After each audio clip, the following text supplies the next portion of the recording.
আপনারা কি জানেন যে এমন কোন সাহাবী যে দুনিয়াতে আল্লাহ রাসূল সাল্লাল্লাহু আলাইহি সাল্লাম তাকে জান্নাতের 8টি দরজার ঘোষণা দিয়েছিলেন যে তুমি জান্নাতে 8টা দরজায় প্রবেশ করতে পারবে, তোমার অধিকার আছে। কোন সাহাবী? আপনি হয়তো জানেন না।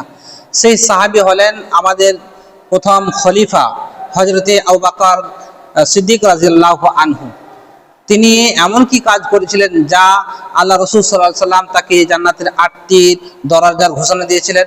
এই হাদিসটা পাবেন সহিহ বুখারী হাদিস নম্বর 3666 নম্বর হাদিস।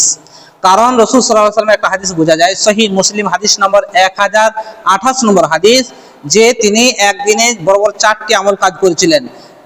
একই দিনে নফল সিয়াম রেখেছিলেন, জানাজায় শরীক হয়েছিলেন, ক্ষুধার্ত ব্যক্তিকে খাবার খাইয়েছিলেন এবং অসুস্থ ব্যক্তিকে দেখতে গিয়েছিলেন। তাই আমরা প্রত্যেকের জন্য আবু বকর রাদিয়াল্লাহু আনহুর মতো সাহাবীর মতো আমল করতে পারি। আল্লাহ যেন আমাদের তৌফিক দান করুন।